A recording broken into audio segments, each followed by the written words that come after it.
अर्धशतक पाहूया. अतिवृष्टीचे निकष बदलून शेतकऱ्यांना मदत केली जाण्याची शक्यता. ओला दुष्काळ असताना जशी मदत केली जाते ती सगळी मदत देण्याची सरकारची तयारी. मदतीत वाढ करण्याचाही सरकारचा मानस असल्याची माहिती. राज्य मंत्रिमंडळाच्या बैठकीनंतर मुख्यमंत्री आणि उपमुख्यमंत्र्यांची आज दुपारी पत्रकार परिषद. अतिवृष्टी संदर्भात आज मदत जाहीर होणार, सूत्रांची माहिती. मुंबई महापालिका निवडणुकीच्या पार्श्वभूमीवर शिंदेंच्या शिवसेनेकडून चाचपणी सुरू. निवडून येणाऱ्या उमेदवारांना प्राधान्य दिलं जाणार. शिंदे सेना 114 जागांचा आकडा महायुतीकडे ठेवणार, सूत्रांची माहिती. शिंदेंनी आज शिवसेनेच्या सगळ्या मंत्र्यांची बैठक बोलावली. राज्य मंत्रिमंडळाच्या बैठकीनंतर दुपारी बैठक. नुकत्याच जाहीर झालेल्या प्रभाग रचना, नगरपालिका आणि नगर परिषद आरक्षण सोडतीनंतर आजच्या बैठकीला विशेष महत्त्व. शिवसेना धनुष्यबाण चिन्हासंदर्भात उद्या सुप्रीम कोर्टात अंतिम सुनावणी. अॅडव्होकेट असीम सरोदे यांची एक्स पोस्ट. जस्टिस सूर्यकांत नक्की सुनावणी घेतील अशी अपेक्षा. असीम सरोदे यांच्या एक्स पोस्टमध्ये उल्लेख. गणेश नाईक आणि उपमुख्यमंत्री एकनाथ शिंदे आज एकाच मंचावर येणार. अभिजात मराठी भाषा सप्ताहानिमित्तानं अभिजात मराठी भाषा गौरव सोहळ्यासाठी दोन्ही नेते एकाच मंचावर येणार. मुंबईच्या कस्तुरबा रुग्णालयात प्रबोधनकार ठाकरेंच्या पुस्तकांवरून वाद. निवृत्त कर्मचाऱ्यानं भेट म्हणून प्रबोधनकारांची पुस्तकं वाटली. महिला कर्मचाऱ्यांनी ही पुस्तक भेट देण्यावरच पुस्तकं फेकत माफी मागायला लावली. पुस्तकं फेकून मारणाऱ्यांवर गुन्हा दाखल करण्याची मागणी. हर्षवर्धन सपकाळ जे काही बोलले असतील ते त्यांना लखलाभ. मनसेच्या अविनाश अभ्यंकरांची प्रतिक्रिया. तर आम्ही गुणाकडे हात पसरला का, असाही अभ्यंकरांचा सवाल. तर आघाडीत सहभागी व्हायचा का, हा निर्णय राज ठाकरे घेतील, असंही वक्तव्य. प्रबोधनकार ठाकरेंचा अपमान म्हणजे महाराष्ट्राचा अपमान. मनसेच्या संदीप देशपांडेंची प्रतिक्रिया. तर ज्या महिलेने पुस्तक भिरकावलं तिच्या विरोधात तक्रार करणार असल्याचंही संदीप देशपांडेंनी म्हटलंय. सरन्यायाधीशांवर हल्ला करणाऱ्या वकिलाची अजब बडबड. परमात्म्यानं माझ्याकडून ते करवून घेतलं, ते मी केलं. वकील राकेश किशोर यांचं वक्तव्य. झालेल्या प्रकाराचा पश्चाताप नाही, माफी मागणार नाही, असंही वक्तव्य. मुख्य न्यायाधीश भूषण गवईंवरचा हल्ला हा संविधानावर झालेला हल्ला. खासदार संजय राऊतांची प्रतिक्रिया. तर भाजपच्या प्रशिक्षण केंद्राची ही निर्मिती असल्याचाही संजय राऊतांचा हल्लाबोल. सरन्यायाधीश भूषण गवईंवर हल्ल्याचा प्रयत्न, याविरोधात राष्ट्रवादी शरद पवार पक्षाकडून आज राज्यभर आंदोलन. छत्रपती संभाजीनगरमध्ये रोहित पवारांच्या नेतृत्वात आंदोलन. राष्ट्रवादी काँग्रेस अजित पवार पक्षाच्या महिला संघटनेच्या पदाधिकाऱ्यांची आज दुपारी बैठक. आज दुपारी 3 वाजता या बैठकीचं आयोजन. प्रदेशाध्यक्ष सुनील तटकरे आणि रुपाली चाकणकर उपस्थित राहणार. राष्ट्रवादी शरद पवार पक्षाच्या बीड जिल्ह्याच्या महिला प्रदेशाध्यक्ष संजीवनी देशमुख यांच्याकडून पदाचा राजीनामा. स्थानिक स्वराज्य संस्थेच्या निवडणुकांच्या तोंडावर पक्ष सोडल्यानं शरद पवार पक्षाला मोठा धक्का.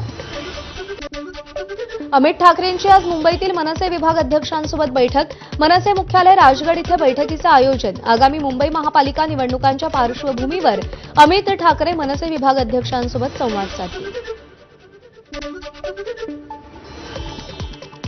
मालवणच्या शिवसृष्टी प्रश्नी उपमुख्यमंत्री अजित पवारांच्या दालनात बैठक सुरू. बैठकीला मंत्री नितेश राणे, मंत्री शिवेंद्रराजे भोसले उपस्थित. ताराराणी समाधी, मालवण येथील शिवाजी महाराज पुतळा परिसर सुशोभीकरण या विषयासंदर्भात बैठक. डिसेंबर 2024 पर्यंत डॉ. बाबासाहेब आंबेडकरांचं स्मारक पूर्ण होणार. मंत्री संजय शिरसाटांकडून स्मारकाच्या कामाची पाहणी. स्मारकाचं काम प्रगतीपथावर, शिरसाटांची माहिती. मनाचे श्लोक चित्रपटाच्या शीर्षकाला विरोध. श्री समर्थ सेवा मंडळ सज्जनगड यांच्याकडून नावाला विरोध. पवित्र ग्रंथाच्या नावाचा चित्रपटासाठी वापर केल्यानं नाराजी. सिनेमाचं नाव बदललं नाही तर आंदोलनाचा इशारा. शेतकरी कामगार पक्षाचा वडखळ नाका दुरावस्थेविरोधात आंदोलन. त्यामुळे पेझारी ते वडखळ या 7 किलोमीटर अंतरापर्यंत वाहनांच्या लांबच लांब रांगा. अलिबागकडे जाणाऱ्या पर्यटकांचा त्यामुळे हिरमोड. मध्य प्रदेशात कफ सिरप प्यायल्यानं झालेल्या मुलांच्या मृत्यूची सीबीआय चौकशीची मागणी. या संदर्भात सर्वोच्च न्यायालयामध्ये जनहित याचिका दाखल. याचिकेत दूषित कफ सिरपचं उत्पादन, नियमन, चाचणी आणि वितरण याची सर्वोच्च न्यायालयाच्या निवृत्त न्यायाधीशांच्या देखरेखीखाली चौकशी करण्याची मागणी. नागपूरच्या खरबी चौकात खासगी बसची दुचाकीस्वार तरुणीला पाठवून जोरदार धडक. अपघातामध्ये भाग्यश्री टेंभरे या तरुणीचा मृत्यू. घटना सीसीटीव्हीत रेकॉर्ड. या घटनेनंतर काही काळ तणावाचं वातावरण. विषारी कफ सिरपमुळे आणखी एका बाळाचा मृत्यू. मध्य प्रदेशच्या छिंदवाडा जिल्ह्यातून या बाळाला नागपूरमध्ये उपचारासाठी गंभीर स्थितीत आणलं होतं. किडनी निकामी होऊन मेंदूला सूज आल्यानं बाळाचा उपचारादरम्यान मृत्यू झाला. नवजात अर्भकाचा मृतदेह नाल्यात सापडलाय. अमरावतीतील वलगाव पोलीस ठाणे हद्दीतील घटना. अर्भकाच्या जन्मदात्या आईवडिलांचा शोध सुरू.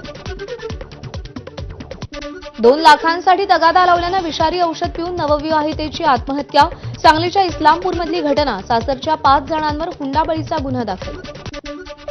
डोंबिवलीत सर्पदंश मृत्यू प्रकरणी कारवाई. शास्त्रीनगर रुग्णालयातले डॉक्टर संजय जाधव निलंबित.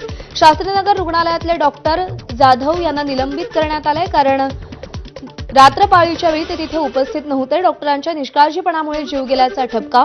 जनआंदोलनाच्या इशाऱ्यानंतर निलंबनाची कारवाई. विरारमध्ये निर्माणाधीन इमारतीच्या 18व्या मजल्यावरून उडी मारत दोघांची आत्महत्या. विरारच्या बोळिंज येथील घटना. हत्या की आत्महत्या याचा अर्नाळा पोलिसांकडून शोध सुरू.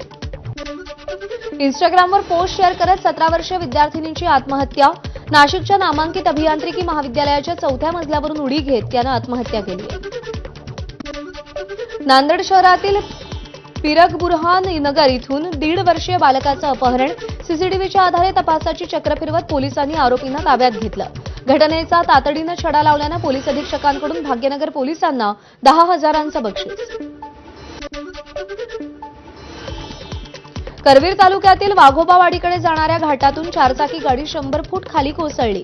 गाडीमध्ये असणारे पती पत्नी जखमी. कोल्हापूरच्या सीपीआर रुग्णालयात जखमींवर उपचार सुरू. अमरावती कारागृहातील अंडा सेलमधील 2 कैद्यांजवळ चक्क आयफोनसह 2 मोबाईल आढळले. कारागृहात राहून कैदी व्हिडिओ कॉल करत असल्याचं उघड झालंय. त्यामुळे अमरावती मध्यवर्ती कारागृहातील सुरक्षा व्यवस्था सध्या चव्हाट्यावर आली आहे. उद्या नवी मुंबई आंतरराष्ट्रीय विमानतळाचं उद्घाटन. उद्या सकाळी 6 ते रात्री 10 वाजेपर्यंत शहरातून जड आणि अवजड वाहनांवर बंदी. उद्घाटनानंतर पंतप्रधान मोदींची सभाही होईल. नवी मुंबई विमानतळासोबतच मुंबईतील भूमिगत मेट्रो 3चं देखील उद्या उद्घाटन. वरळी ते कफ परेड असा या मेट्रोचा शेवटचा टप्पा खुला केला जाणार. त्यामुळे सिप्स ते कफ परेड असा भूमिगत मेट्रोनं प्रवास करणं मुंबईकरांना शक्य होणार आहे. राज्यातील ॲप आधारित रिक्षा टॅक्सींचा गुरुवारी बंद. परिवहन विभागातील भ्रष्टाचाराकडे लक्ष वेधण्यासाठी हा बंद पुकारण्यात आलाय. परिवहन विभागातील भ्रष्टाचाराकडे पंतप्रधानांचं लक्ष वेधण्यासाठी बंद. पावसामुळे नुकसान झालेलं असताना बळीराजा सरकारच्या मदतीकडे डोळे लावून अशात नाशिकच्या शेतकऱ्यांनी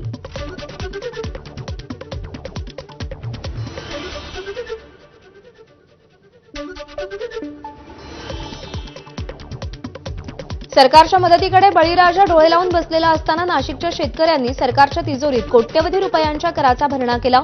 शेतकऱ्यांच्या कंपनीनं 54 कोटी रुपयांचा इन्कम टॅक्स भरलाय. शेतकरी कर्जमाफीसाठी धाराशिवमध्ये शेतकरी उपोषण सुरू. भूम आणि धाराशिवमध्ये शेतकऱ्यांचं उपोषण. जिल्हाधिकारी कार्यालयासमोर 6 दिवसांपासून उपोषण सुरू आहे. बीड तालुक्यातील कपिलधारवाडी गावामध्ये भेगा पडल्यानं ग्रामस्थ भयभीत. स्थलांतर करून पुनर्वसनाची ग्रामस्थांची मागणी. रस्त्यांना जवळपास 1 ते 4 फूट अंतराच्या भेगा. धाराशिवच्या कळंब तालुक्यातील शेळका धानोरा शिवारात गुडघाभर पाण्यातून शेतकऱ्याला सोयाबीन काढावं लागतंय.